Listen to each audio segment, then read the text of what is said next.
The jungle was maybe 7 years old, 3 years old, month old, days old. It was an ash pit, a graveyard, and a fugitive city.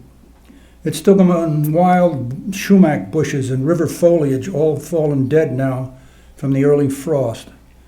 It was a haphazard upthrust of tar paper shacks, lean-tos, and impromptu constructions describable by no known nomenclature. It was a city of essential transiency and would-be permanency, a resort of those for whom motion was either anathema or pointless or impossible. Cripples lived here, and natives of this town who had lost their homes, and people who had come here at journey's end to accept whatever disaster was going to happen next.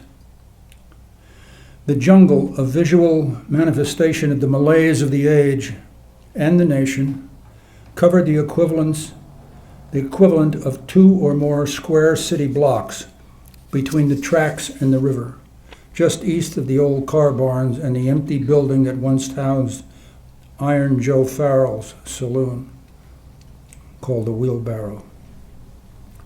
Francis's friend in the jungle was a man in his 60s named Andy, who had admitted to Francis in the boxcar which they both traveled to Albany that people used to call him Andy Which One, a name that derived from his inability until he was nearly 20 to tell his left hand from his right, a challenge he still faced in certain stressful moments.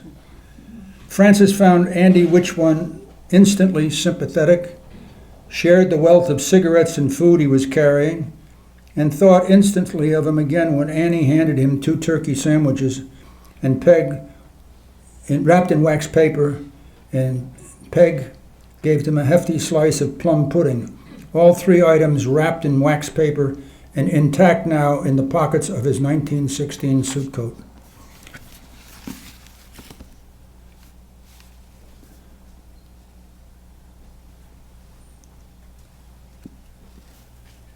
Andy, until Rudy had begun singing of the jungle,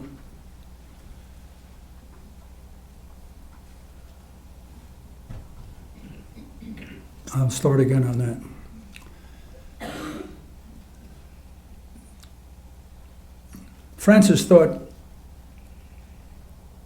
of Andy Which One as a creature worthy of scrutiny. He found him easily when they parked the car, and Francis roused Andy from shallow sleep in front of a fading fire and handed him the whiskey bottle. "Have a drink, pal. Lubricate your soul." "Hey, old Francis, how you making out there, buddy?" "Putting one foot in front of the other and hoping they go somewhere," as Francis said. "The hotel open here? I brought a couple of bums along with me. Old Shoes here. He says he ain't a bum no more, but that's just what he says. And Rudy the Cootie, a good old fella." "Hey," said Andy, "just settle in. Must have known you was coming. Fire's still going and the stars are out. Little chilly in this joint. Let me turn up the heat." A figure hovered behind Andy, and when he felt its presence, Francis turned and welcomed Michigan Mac to the primal scene. "Glad to meet you," Francis said to Mac. "I heard you fell through a hole the other night." "Could have broke my back," Mac said. "Did you break it?" Francis asked. "If I'd have broken my neck, I'd be dead." "Oh, so you're living, is that it? You ain't dead." "Who is this guy?" Mac asked Andy. "He's an all right guy I met on a train," Andy said. "We're all right," Francis said. "I never met a man I didn't like." "Will Rogers said that," Rudy said. "He did like hell," said Francis. "I said it." "All I know is what he said. All I know is what I read in the newspapers," Rudy said. "I didn't know you could read," said Francis. "James Watt invented the steam engine," Rudy said, "and he was only 29 years old." "He was a wizard," Francis said. "Right. Charles Darwin was a very great man, Master of Botany. Died in 1936. What's he talking about, Mac said. He ain't talking about nothing, Francis said. He's just talking. Sir Isaac Newton, you know what he did with the apple? I know that one, Old Shoes said. He discovered gravity. Right. You know when that was? 1936. He was born of 2 midwives. You got a pretty good background on these wizards, Francis said. God loves a thief, Rudy said. I'm a thief. We're all thieves, Francis said. What did you steal? I stole my wife's heart, Rudy said. What'd you do with it? I gave it back. Wasn't worth keeping. You know where the Milky Way is? Up there somewheres, Francis said, looking up at the sky, which was as full of stars as he'd ever seen it. Damn, I'm hungry, Michigan Mac said. Here, said Andy, have a bite. And from a coat pocket he took a large raw onion. That's an onion, Mac said. Another wizard, Francis said. Mac took the onion and looked at it, handed it back to Andy, who took a bite out of it and put it back in his pocket. I caddied last week, Mac said, but that don't pay. That shit, you slide down them hills. Them golf guys got spikes on their shoes. Then they tell me, go to work, you bum. I like to, but I can't. Get $5-6 and get on the next train. I'm no bum. I'm a hobo. You moving around too much, Francis said. That's why you fell through that hole. Yeah, said Mac, but I ain't going back to that joint. I hear the cops are picking the boys out of there every night. That pot is hot. Travel on, Avalon. Cops were here tonight earlier, shining their lights, Andy said, but they didn't pick up anybody. Rudy raised up his head and looked at all the faces in front of him. Then he looked skyward and talked to the stars. On the outskirts, he said, I'm a restless person, a traveler.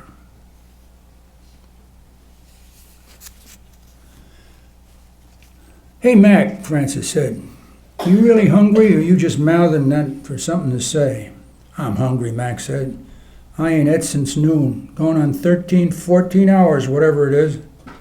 Here, Francis said, unwrapping one of his turkey sandwiches and handing Mac a half. Take a bite, take a couple of bites, but don't eat it all. Hey, all right, Mac said. I told you he was a good fella, Andy said. You want to bite a sandwich? Francis asked Andy. No, I got enough with the onion, Andy said. But the guy in that piano box over there, he was asking around for something a while back. He's got a baby there. A baby? A baby and a wife. Francis snatched the remnants of the sandwich away from Michigan Mac and groped his way in the firelight night to the piano box. A small fire was burning in front of it, and a man was sitting cross-legged, warming himself. I hear you got a kid here, Francis said to the man, who looked up at Francis suspiciously, then nodded and gestured at the box.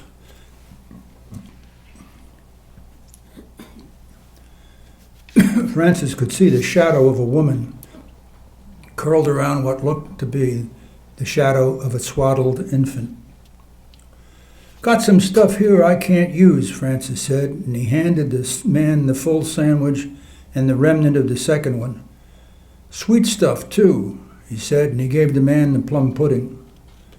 The man accepted the gifts with an upturned face that revealed the incredulity of a man struck by lightning in the rainless desert.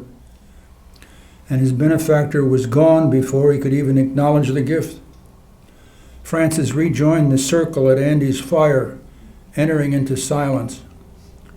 He saw that all but Rudy, whose head was on his chest, were staring at him.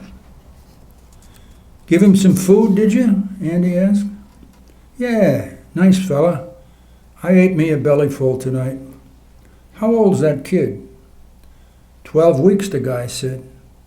Francis nodded. I had a kid. Name it Gerald. He was only 13 days old when he fell and broke his neck and died. Geez, that's tough, Andy said.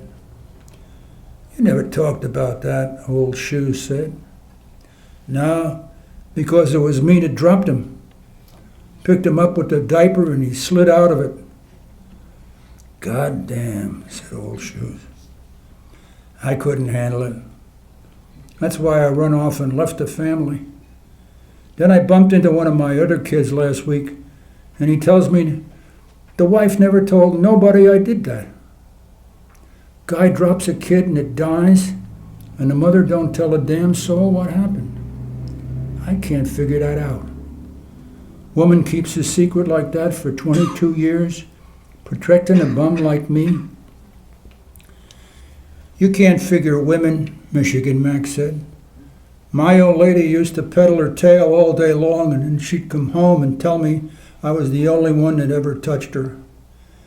I came in the house one day and found her banging two guys at once. First I knew what was happening. I ain't talking about that, Francis said. I'm talking about a woman who's a real woman. I ain't talking about no trash barrel whore. My wife was very good looking, though, Mac said, and she had a terrific personality. Yes, said Francis, and it was all in her ass. Rudy raised up his head and looked at the wine bottle in his hand, and he held it up to the night. What makes a man a drunk? He asked. Wine, Old Shoe said. What you got in your hand?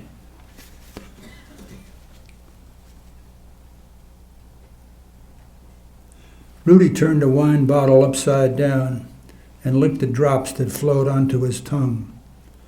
He tossed the bottle alongside the other two empties, his own whiskey bottle and Francis's wine that had been passed around. Geez, Rudy said, we got nothing to drink. We on the bum? In the distance, the man could hear faint hum of automobile engines and then the closing of car doors. The men in caps entered the jungle with a fervid purpose.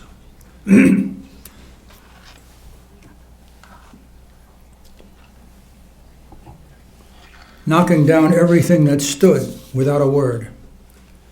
They caved in empty shacks and toppled lean-tos that the weight of weather and time had already all but collapsed. One man who saw them coming left his lean-to and ran, calling out one word, Raiders, and shouting, rousing some jungle people who picked up their belongings and fled behind the leader of the pack. The first collapsed shacks were already burning when the men around Andy's fire became aware that raiders were approaching. What the hell's doing? Rudy asked. Why is everybody getting up? Where you going, Francis? Get on your feet, stupid, Francis said. And Rudy got up. What the hell did I get myself into? Old Shoe said. And he backed away from the fire, keeping the advancing raiders in sight. They were half a football field away, but Michigan Mac was already in heavy retreat, bent double like a scythe as he ran for the river. Then the raiders moved forward with their devastation clubs, and one of them flattened a lean-to with 2 blows. A man following them poured gasoline on the ruins and then threw a match on top of it all. The raiders were 20 yards from Andy's lean-to by then, with Andy, Rudy, and Francis still immobilized, watching the spectacle with disbelieving eyes. We better move it, Andy said. You got anything that lean-to worth saving? Francis asked. Only thing I got that's worth anything is my skin, and I got that with me. The 3 men moved slowly back from the raiders, who were clearly intent on destroying everything that stood. Francis looked at the piano box as he moved past it and saw it was empty. Who are they? Rudy asked Francis. Why are they doing this? But no one answered. Half a dozen lean-tos and shacks were ablaze, and one had had ignited a tall, leafless tree whose flames were reaching high into the heavens and above the level of the burning shacks in the wild firelight. Francis saw one raider smashing a shack from which a groggy man emerged on hands and knees. The raider hit the crawling man across the buttocks with a half swing of the bat until the man stood up. The raider poked him yet again, and the man broke into a limping run. The fire that rose from the running man's shack illuminated the raider's smile. Francis, Rudy, and Andy turned to run then, too, convinced at last that demons were abroad in the night. But as they turned, they confronted a pair of raiders moving toward them from their left flank. "Filthy bums," one raider said, and swung his bat at Andy, who stepped deftly out of range, ran off, and was swallowed up by the night. The raider reversed his swing and caught the wobbling Rudy just above neck level, and Rudy yelped and went down. Francis leaped on the man and tore the bat from him, then scrambled away and turned to face both raiders, who were advancing toward him with hatred on their faces, as anonymous and deadly as the exposed fangs of a rabid dog's. The raider with the bat raised it above his own head and struck a vertical blow at Francis, which Francis sidestepped as easily as he once went to his left for a fast grounder. Simultaneously, he stepped forward as into a wide pitch and swung his own bat at the man who had struck Rudy. Francis connected with a stroke that would have sent any pitch over any center field fence in any ballpark anywhere. And he clearly heard the truly felt bones crack in the man's back. He watched with all but orgasmic pleasure as the breathless man twisted grotesquely and fell without a sound. The second attacker charged Francis and knocked him down, not with his bat, but with the weight and force of his moving body. The two rolled over and over, Francis finally separating himself from the man by a glancing blow to the throat. But the man was as tough as Francis and very agile, fully on his feet when Francis was still on his knees. And he was raising his arms for a horizontal swing when Francis brought his own bat full circle and smashed the man's left leg at knee level. The knee collapsed inward, a hinge reversed, and the raider toppled crookedly with a long howl of pain. Francis lifted Rudy, who was mumbling incoherent sounds, and threw him over his shoulder. He ran as best he could toward the dark woods along the river, and then he moved south along the shore toward the city. He stopped in tall weeds, still brown and dead, and lay prone with Rudy beside him to catch his breath. No one was following. He looked back at the jungle through the barren trees and saw it aflame in widening measure. The moon and the stars shone on the river, placid sea of glass beside the sprawling, angry fire. Francis found he was bleeding from the cheek, and he went to the river and soaked his handkerchief and rinsed the blood off. He drank deeply of the river, which was as icy and shocking and sweet as ever he had. He blotted the wound, found it still bleeding, and pressed it with the handkerchief to stanch it. "Who were they?" Rudy asked when he returned. "They're the guys on the other team," Francis said. "They don't like us filthy bums." "You ain't filthy," Rudy said. "You got a new suit." "Never mind my suit. How's your head?" "I don't know. Like nothing I ever felt before." Francis touched the back of Rudy's skull. Wasn't bleeding, but there was one hell of a lump there. Francis helped Rudy to his feet, but Rudy couldn't stand alone, nor could he put one foot in front of the other. Francis lifted him back on his shoulder and headed south. He had Memorial Hospital in his mind, the old homeopathic hospital on North Pearl Street downtown. It was a long way, but there wasn't no other place in the middle of the damn night. Francis carried him on his shoulder, one shoulder, and then on the other, and finally piggybacked when he found Rudy had some use of both arms and could hold on. He carried him along the river road to stay away from cruising police cars, and then down along the tracks and up to Broadway and then Pearl. He carried him up the hospital steps and into the emergency room, which was small and bright and clean and empty of patients. A nurse wheeled a stretcher away from one wall when she saw him coming and helped Rudy to slide off Francis's back and stretch out. He got hit in the head, Francis said. He can't walk. What happened? Some guy down in Madison Avenue went nuts and hit him with a brick. You got a doctor can help him? We'll get a doctor. He's been drinking. That ain't his problem. He's got a stomach cancer, too. What ails him right now is his head. He got rocked all to hell, I'm telling you, and it wasn't none of his fault. The nurse went to the phone and dialed and talked softly. How you making it, pal? Francis asked. Rudy smiled and gave Francis a glazed look, said nothing. Francis patted him on the shoulder and sat down on a chair beside him to rest. He saw his own image in the mirror of a cabinet against the wall.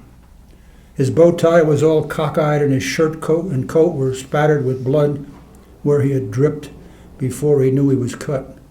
His face was smudged and his clothes were covered with dirt. He straightened the tie and brushed off a bit of the dirt. After a second phone call and a conversation that Francis was about to interrupt to tell her to get the goddamn busy with Rudy, the nurse came back. She took Rudy's pulse, went for a stethoscope, and listened to his heart. Then she told Francis that Rudy was dead.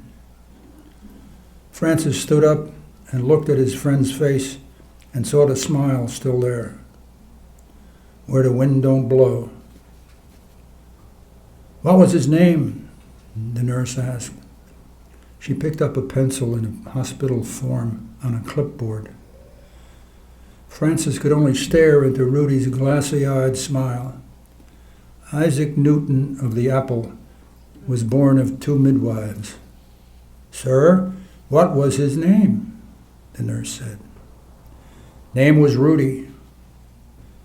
Rudy what? Rudy Newton, Francis said. He knew where the Milky Way was. Thank you.